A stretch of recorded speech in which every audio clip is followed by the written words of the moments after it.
Yo, what's up, you guys? Today I have with me Tricia Barker. Tricia is a professor, medium, theta healer, and author of the book Angels in the OR. Her story has been featured on I Survived, Beyond and Back, the Dr. Oz Show, National Geographic Magazine, Gaia, and she's also got a YouTube channel covering a wide range of spiritual topics, which is pretty dope. Tricia, welcome to the show. Thank you so much. I'm always excited to talk about near-death experiences and healing. Awesome, awesome. So, all right, we'll jump right into it. So, Tricia, if you could tell us a little bit about yourself, like what your life was like before this event happened, and then, of course, please share with us your life-changing near-death experience.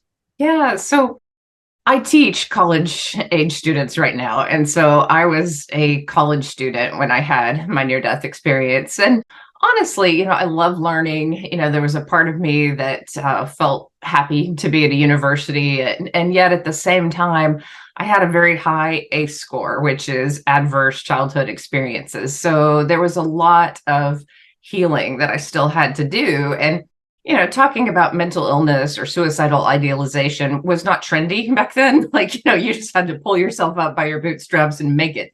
And so there was, and this was the 90s, there was a lot of pain that I was just stuffing down inside myself. But I used this race in Austin, the Austin 10K, as this symbol for getting my life back together, graduating on track, and really kind of making it in the world. And I wanted to go into perhaps law, maybe editing first, then law. I knew that I was going to have an English degree, but teaching was not on the radar. That was like a last ditch, possibility if everything else failed. I didn't look at teaching as something I wanted to do. And that's important because it plays a factor in the near-death experience. But on the day of the race, I didn't stop for coffee, and I always stopped for coffee. That was, I was a night owl. I worked as a waitress in different restaurants and bars. And so the idea of getting up at 6 a.m. for a race was hard. And on the way to the race, I kind of just zoned out for a moment. And I know the first light was yellow, but the next one was red, and I hit someone and they hit me going really fast. I think they jumped the gun, but we hit each other at about 65 miles an hour. And I'd never had a major wreck like that. I'd been in many fender benders as a kid, but my body felt hot immediately. And I was leaning over to one side and I couldn't raise myself up. And it was terrifying, that feeling of, oh, I'm now dependent on who is going to stop on the side of the road. And actually 3 people passed us. This was a Sunday. And I saw someone he looked like he was on his way to church and he just drove right by. A group of teenagers screamed because the person in the other car looked pretty bad. They had blood running down from their head because the windshield had broken. And they were just standing in the middle of the road. And then I was crunched over to one side. It was rather horrific, but the right person stopped. A nurse stopped, and she knew I was the one that was really hurt. And she jumped in the car. Her boyfriend called for the ambulance at a gas station down the road. And she was like, don't move.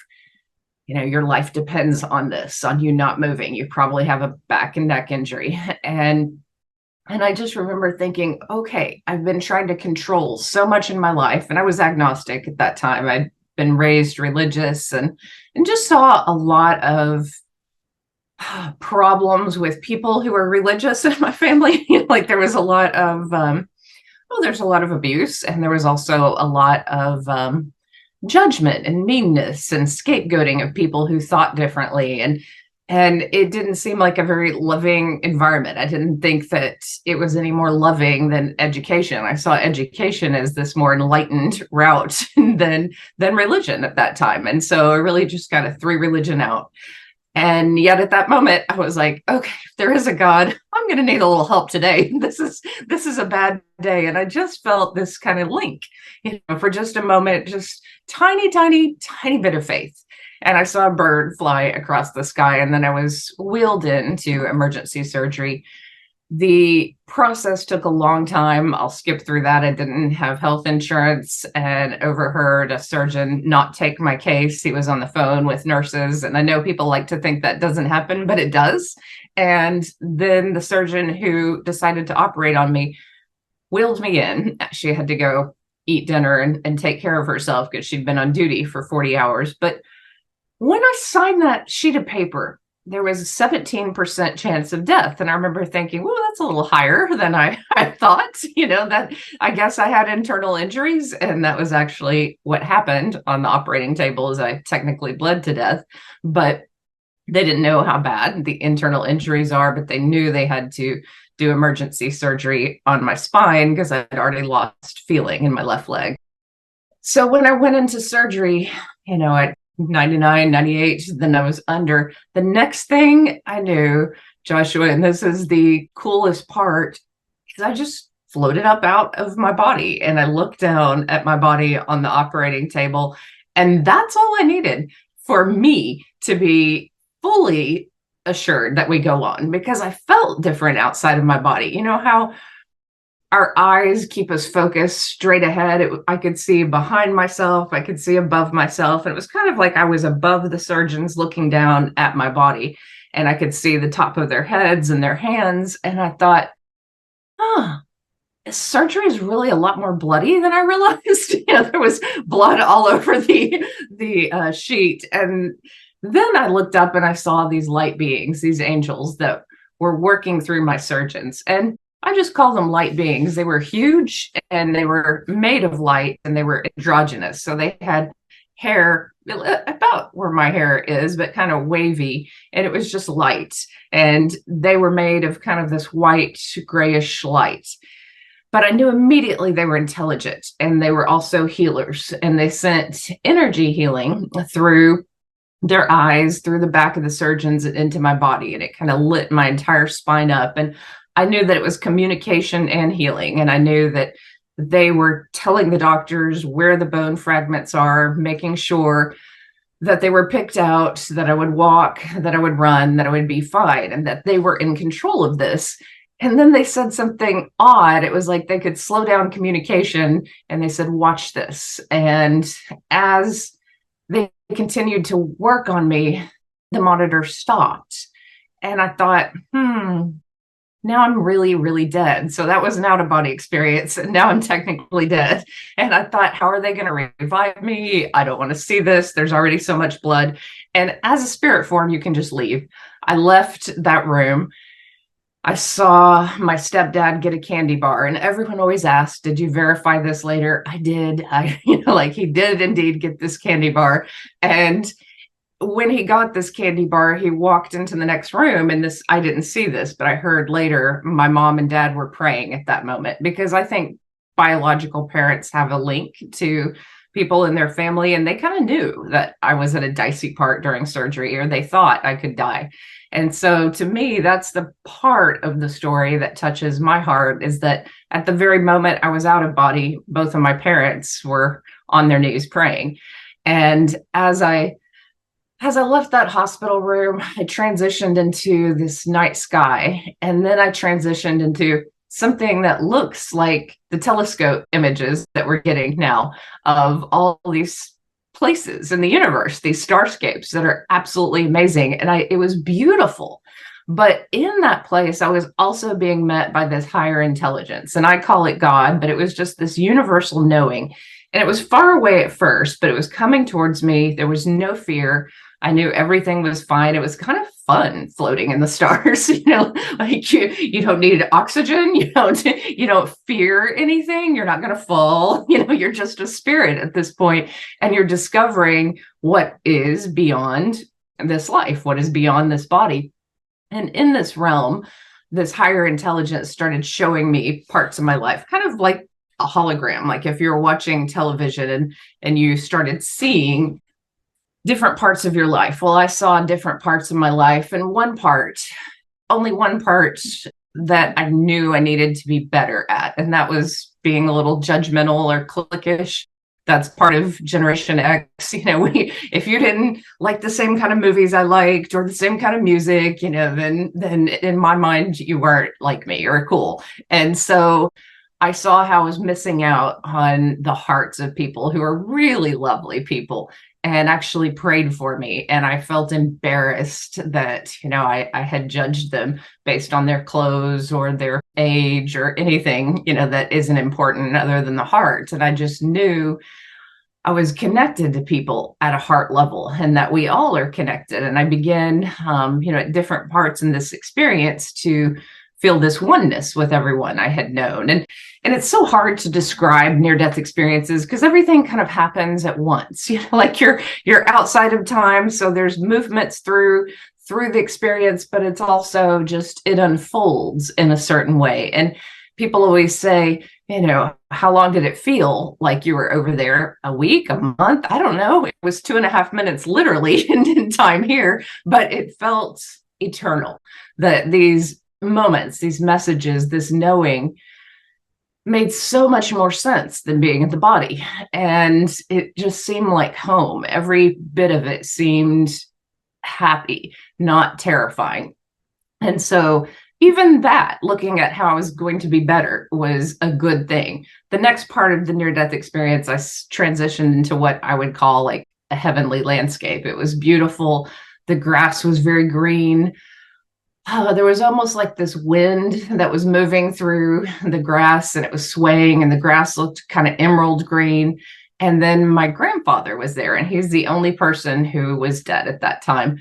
And he loved me very much, and he had made an effort to make a connection with me at 10 years old when he transitioned. And he had died of leukemia, and he had looked very sickly at his at the last few days in the hospital, very skinny. And there he was young, like 35. And, I recognized his jaw. There's a similarity in the way we look, kind of a square jaw and gray eyes and lighter hair. And he looked at me like, hey, I know you, kid. And it was just this great love and this great joy of being connected to my grandfather.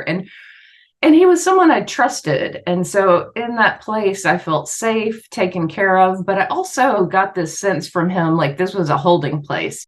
Like he knew that my life was kind of in balance at that moment. And either I was going to stay with him and go on to God, or I was going to go back. And so it kind of looked like I was going on to God, so he said, do you want to keep going? And so I was like, yes, I definitely do. And I was flying towards God and feeling everyone's prayers, trying to hold me back in my body. And I felt specific prayers from one aunt who had lost a kid. And now my heart really goes out to people who have lost children, even children who are in their 20s or 30s. She had lost her daughter, and she really didn't want my mom to go through that. And so I could feel her prayer. I could feel others trying to, mainly for the sake of my mom, don't let Tricia die. And yet I could feel my mom's prayer, my dad's prayer, my grandmother's prayer for me.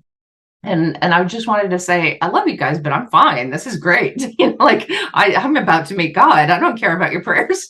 I know that sounds kind of ridiculous, but it was so exciting to be in this presence of something that was so powerful and so beautiful. And it felt like all the wounds of my life. So things I'd experienced in childhood that were painful, things that I had experienced, bullying, in junior high, just little things that we carry like wounds within us, they just floated away. And I knew I was fine exactly the way I was.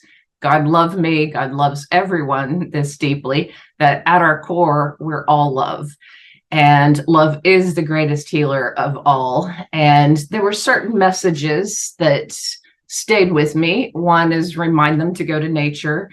Another is love is all that there is and all that remains. And then on a personal note, and this could be translated in many different ways, but I struggled with depression. And it was almost like God was showing me from that realm, if you stay in motion and you help other people, your life will be full of light. And so I saw that my mission was to go back and teach, and not like spiritual teacher at that time, but really teacher, to go and work in school systems because I loved education, and remind other people to turn on their lights. And their lights could be just excitement about their future, excitement about accomplishment, what gives them joy, but to focus on the joy that they want to create, not the pain.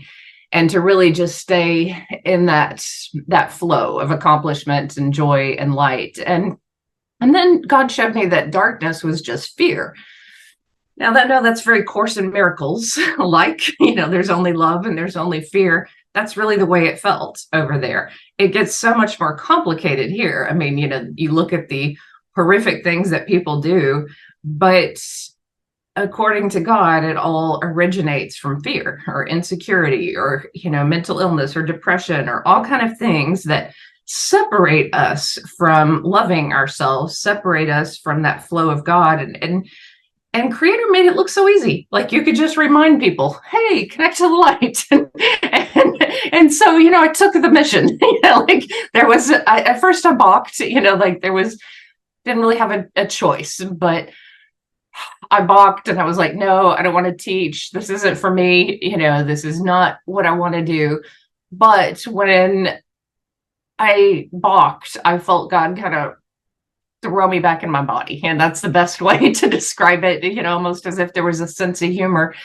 And coming back to my body, I knew, in my first moments of consciousness, I knew I'd had a near-death experience. And I also knew there was no turning back. I was going to teach. I mean, like if that's the last thing you hear from the creator of all that is, I mean, like, I just knew I had enough common sense to know that if I tried anything else, it would be miserable. It wouldn't work out. Things would be not for me, in a sense that, that I'd have trouble if I didn't follow that. And I also was very grateful and happy that no matter what school system I worked in, I did feel supported. It was like my footsteps felt lighter. I felt connected to some kind of joy from the other side. I felt connected to angels. I felt like there were specific students who really needed me and really maybe even had a soul contract. Like perhaps they were going to commit suicide and I helped them at some point. Or, I'm not even sure exactly what it was, but I knew that there's definitely a connection. There's a lot more to it. I'm sure you have questions, but that's the experience in a nutshell. Wow, that's wild. Powerful stuff. I appreciate you sharing that, Tricia. The question that comes to my mind is like, when you say God, was it something that you sensed at that moment, like this is God, or was it something that you kind of concluded afterwards, after your experiences? I think that was God or something. What was your experience at that moment? I called it divine intelligence, Okay. the most an atomic bomb of love. What it looked like was Mm, light.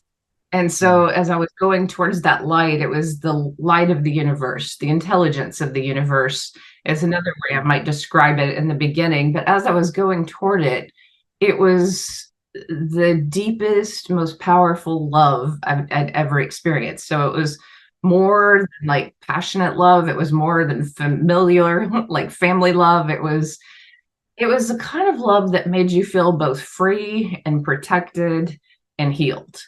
There was such an attraction to it, as if it was like it was part of it. It was part of me. There was no face. Like there are some near-death experiencers who see religious figures. I didn't.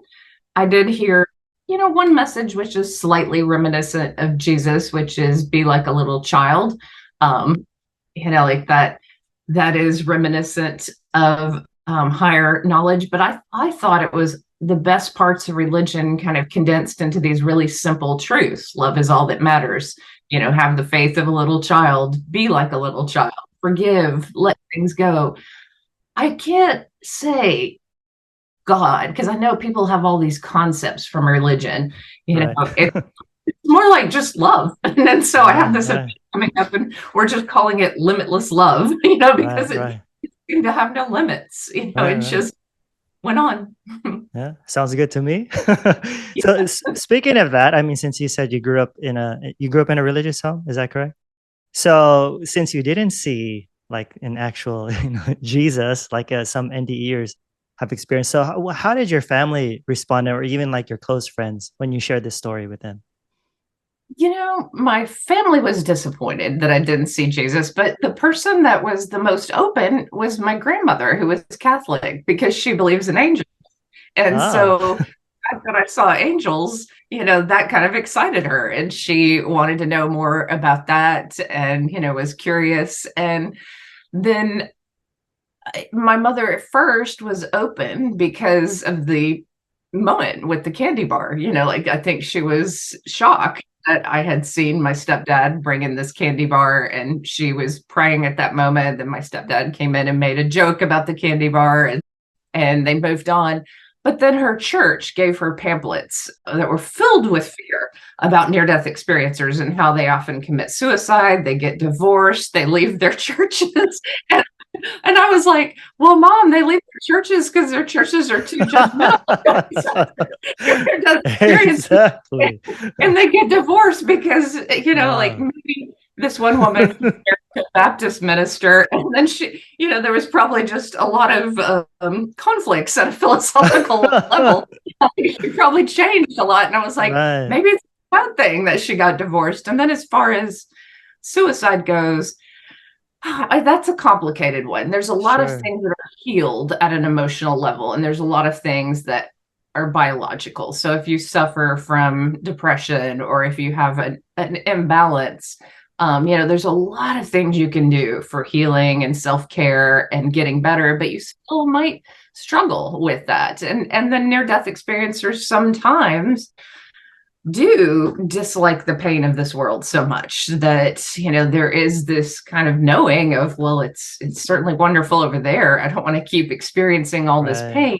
So Right. yeah, there's some loneliness for that love that happens, but I Yeah. don't think to judge these experiences as bad in that sense. I mean, I think most near-death experiencers work to prevent suicide, to help people experience more heaven on earth. But many of us do have very unusual perspectives about death. Like, I'm so for euthanasia. If I am terminal, and I've said my goodbyes, I see no problem with that. Like, there's a lot of peace with just the dying process. And I think people go, especially religious people, are like, it's dark, it's scary. I'm like, no, it's wonderful. Yeah. And I love the fact that you kept, emphasizing that there was no fear, which is a big deal because that's like the thing people are afraid of, especially if you have a religious background. You always wonder and question yourself, did I do enough or believe, the right way? Even if you're a Christian, you still ask yourself those kind of questions, because I did grow up in a religious home. So even as a person who's like teaching, oh, it's not by works, it's by faith. In a way, though, we're still living by a works mentality of, did I do enough? Did I share the gospel enough? So there was that fear, right? And yeah, so I like the fact that you had no fear in the near death, during that experience. I mean, afterwards, were there any, what we would call like after effects of the near death experience? Did something change inside you besides, this experience that happened? Like anything psychic or Oh yeah. abilities? Oh I I yeah. I was so different. I was so different immediately. And some people aren't aware of it till later. Honestly, I was Mm. aware of it as soon as they were giving me ice chips. Like, I felt, I was coming out of surgery and I felt one with everyone, like I felt it outside of my Awesome. body. Like, I understood that I'd had a near-death Mm, experience because I read about them before and knew someone who knew someone who had one. mm. And what she had said about that guy is he came out of the hospital and he was just glowing with light. And I kind of imagined that I was different, like asking people, like grabbing nurses' hands and going, do you believe in God? And they'd be like, yes, yes. I'm like, oh, that is a big ball of light. That's so big. And they're like, all right, here's some more medicine.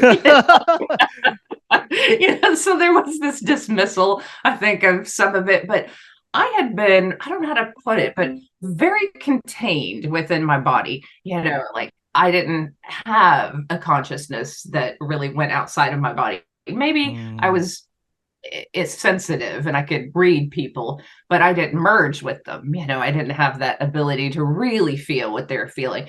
But after the experience, if someone was in 8 feet of me, I could feel what they're feeling. I could get a download of a lot of them, and I didn't know how to control it. So initially, that was overwhelming in crowds and on wow. city buses and just Yeah. different places.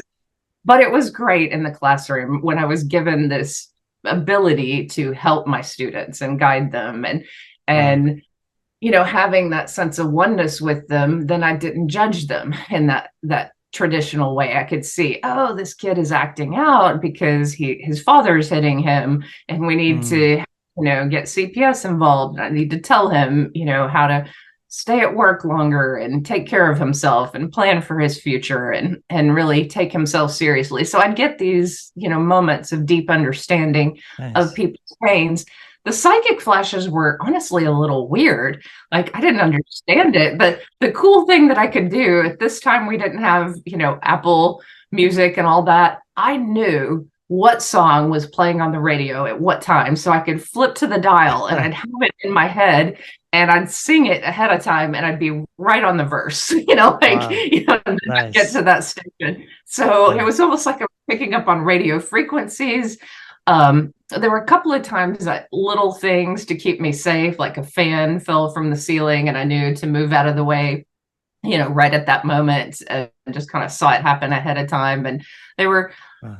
little things that made me feel like I was outside of time. And then there were out of body experiences that were trauma induced, not Wow. necessarily, there were some that were in meditation, and then there were some that were trauma. So, like, if I saw the television and there was an ambulance, then suddenly I'm like outside of my body, Uh, scared for a moment. wow. I didn't know. Okay.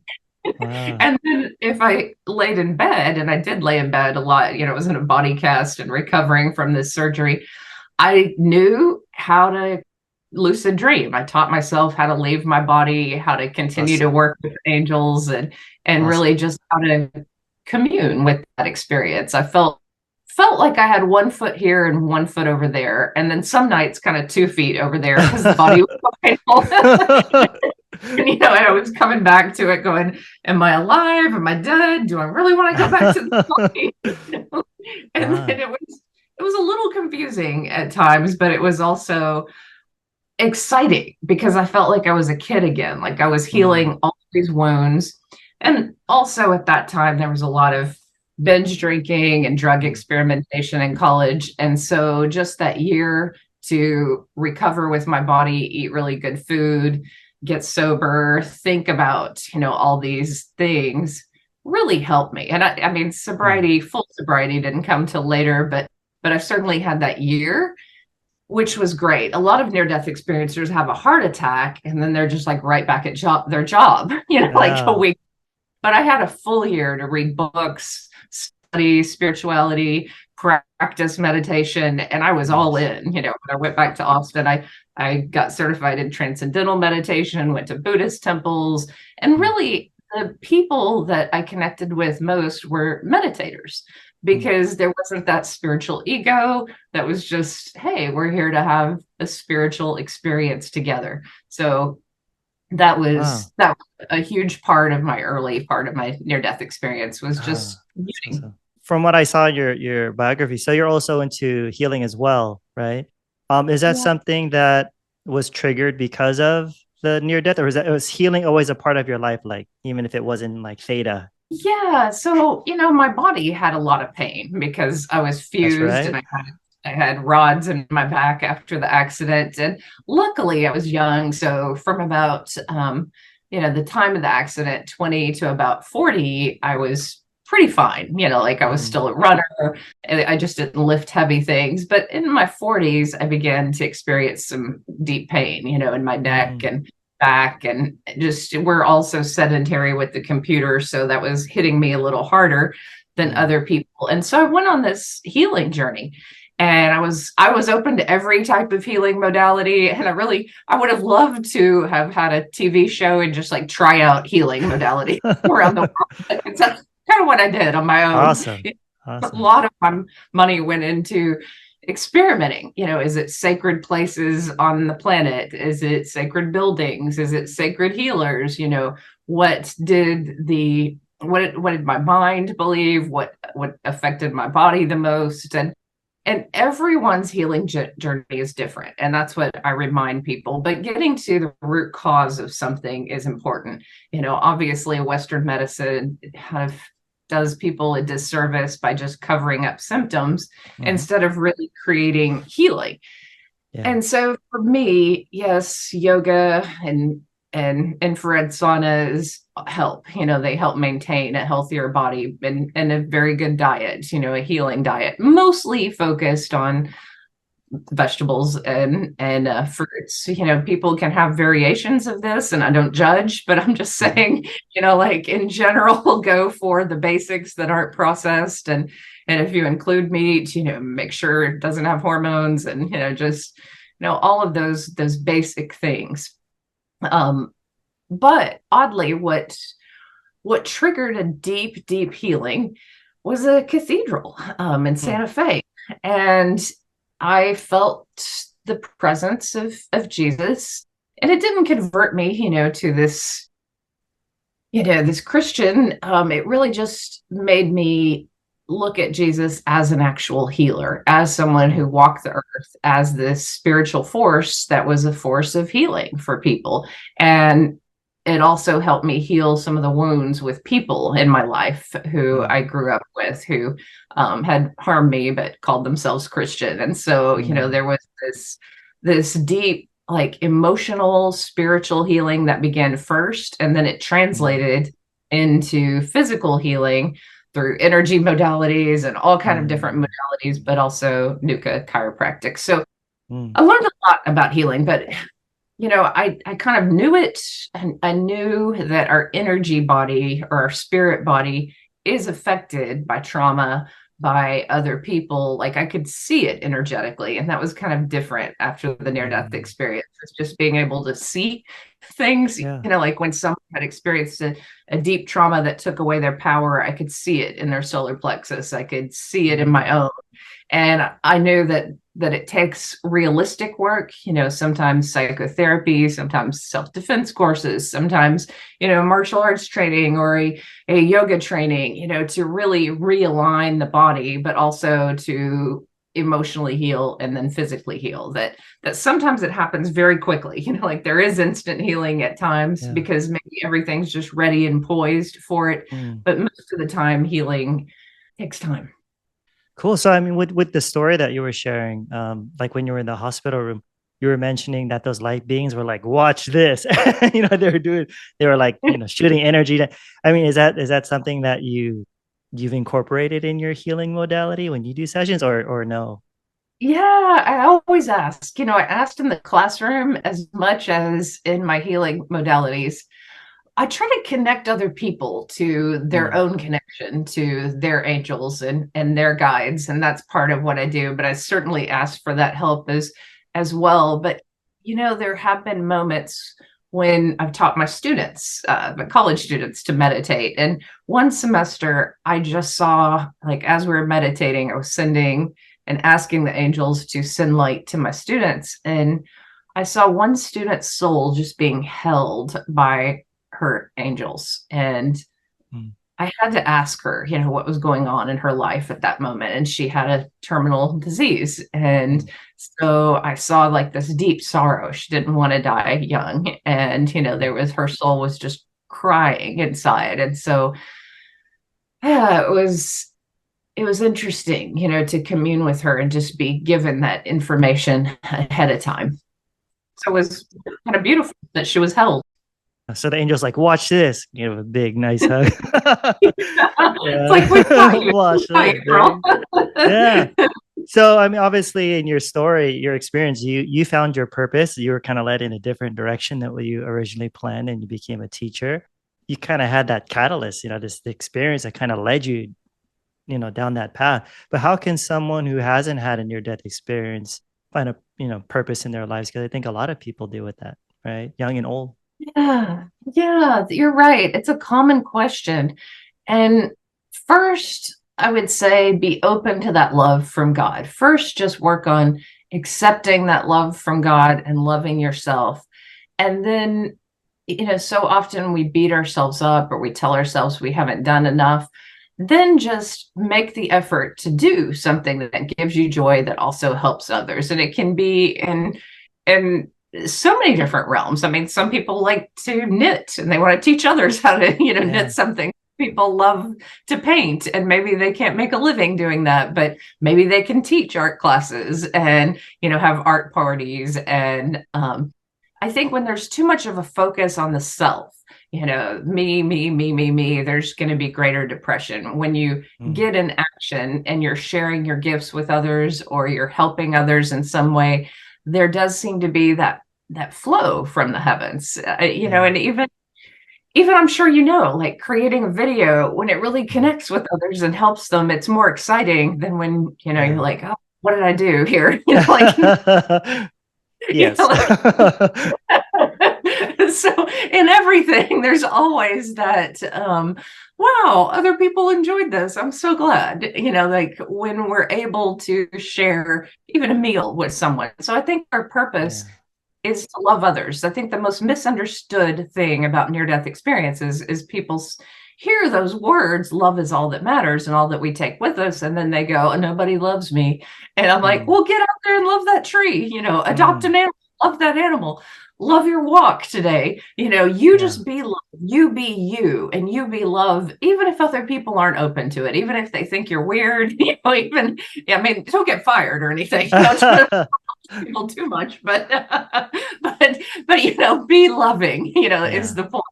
And all the ways that you're loving, even if other people aren't, that's what you get to take with you to the other side. Mm, And those are the people who I think are beautiful, whether they're religious or not, but certainly people who are religious and really make an effort to love others, pray for others, be there for others. I mean, that's beautiful. I mean, that's yeah. the heart of what is true about being human, is loving others. Yeah. Love is all that matters. There you go. Yeah. When it comes to like the life review, right? So let's just because I'm sure there's going to be some people watching this that have a religious background or they grew up in a church and they're just familiar with these teachings that I've been taught as well about like judgment. So what is the purpose for the life review then? I mean, should we be afraid of like a judgment in the end from quote unquote God? Oh, yeah, I can talk mostly to my own, which was a brief glimpse, which was to reorient me to be less judgmental, to really the way God looks at the heart of people, not how they look on the outside or how they appear to others, but what is their heart? What is their intent? Who are they? I was meant to look for that instead of judging the outward appearances of people, which is a very young, silly thing to do at that time in my life. But other people, of course, want to know, what about really horrific people who've done Mm, terrible things? What are their life reviews like? I've interviewed some people who've had a hellish experience and then they've also gone to heaven. And I asked one of them, Howard Storm, said, well, do you think your soul, had to have that experience in order to change? And he said, yes. And so perhaps we get what we think we're going to need, or mm, perhaps there's some participation, our own soul with this. He was rescued from hell, he called yeah. out for help. So I think even over there's always an instance to still be redeemed and be able to Mm, find that light and find that love and that wholeness. But the way I see it, and I am a medium, is sometimes people who've been really cruel and awful to others, it's not like purgatory, but their life review once they die is extended. So they really have to see everyone that they've harmed and the legacy it causes through generations and the lives that it touches. And it's almost like a piece of them has to live through that and see what it causes and how it could have been different. And it's not for the sake of torture, though. It's really for the sake of instruction, like, this mm, is what your soul did and this is the effect it had, and here's how it could have been different, and here's all the other alternative realities that could have been created, but that were not created. And just observe it, almost like you're watching a television show, and that disconnect, I think, is what people have a hard time feeling. They want people to suffer, but God yeah. isn't like that. It's like, you're done with the body, you didn't have all the intelligence now that you have over here, so here's all the intelligence. What would you have done differently? And I think most people at their core are horrified by the things that they've done that are bad once they're connected to a higher intelligence, and they want to be different. There's the soul wants to have lived out a different existence, and they can't believe they forgot what they forgot. And I believe that forgiveness is possible, but in eternity you have a long time to be re-educated. There's so I think people need to not look at it as so black and white, and just realize that when you're no longer in the body, you don't have that survival instinct, you don't have that revenge instinct. It's a lot more kind of, I don't know how to put it into words, but it's just a lot more distant from this existence, and a lot more supported by love, because how many people who are unloving to others hated themselves? Yeah, I'm glad you brought that up. You explained it well. I just tried. yeah. I mean, because for me, some people I think can go to the extreme and say it doesn't really matter what we do because it's all lovey-dovey, right? And then there's the other extreme where it's just no, it's hell. Or if you don't believe a certain way or you do an evil thing, you'll be suffering in hell for all eternity. Not just for millions of years, but for all eternity. But then I think what you and I share on our channel and in your interviews is what we do here matters. But there's always going to be love and support on the other side. But what we do still matters. And it did matter. And it affected other people. And we're going to, in a way, have to deal with that, some sort of redemptive way, though. And I think that's important for like my kind of viewers, people who've been following my work since like my religious days, is there's still hope.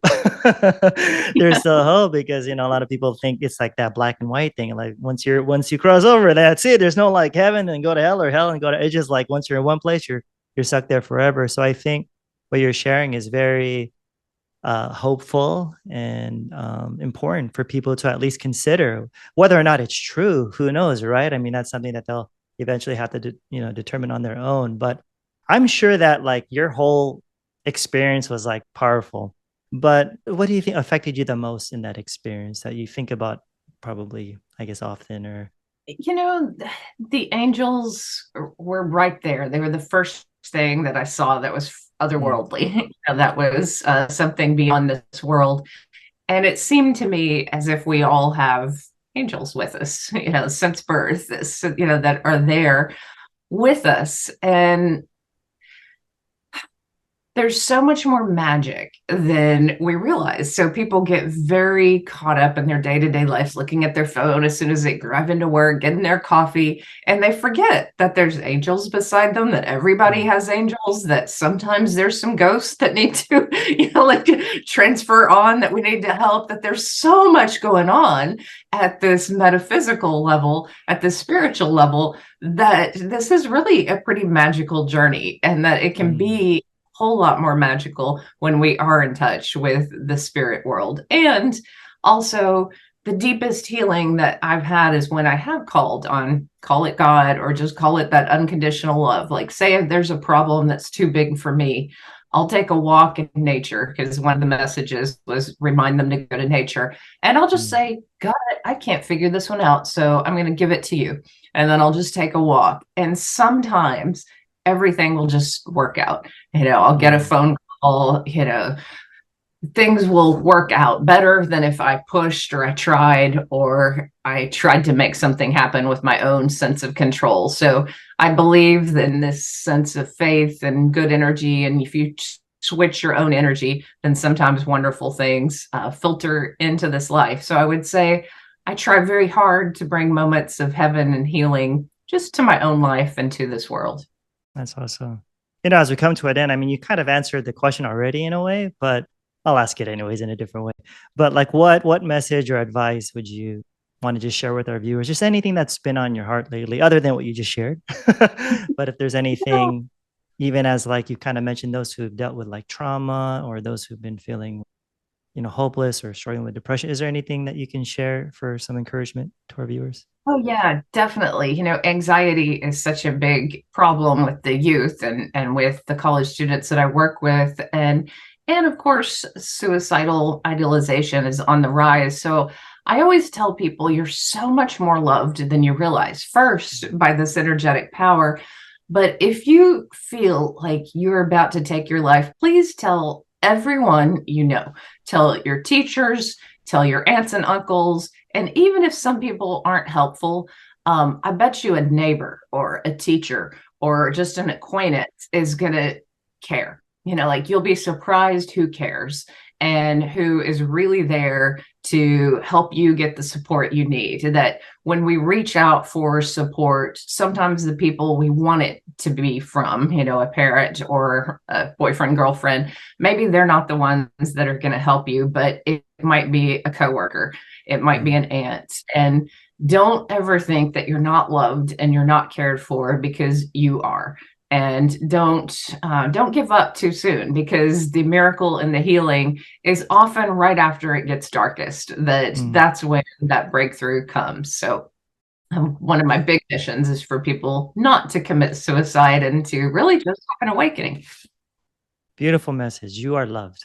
We're all loved. So what's next for you? I know you're already in several books. Are you writing another book or any other projects or speaking engagement?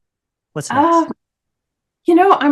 I'm so encouraged that so many college students are open to meditation and these ideas. So certainly bringing more of this information to college populations is important. And I am working on a book for college populations, really just to bring some of this knowledge to them.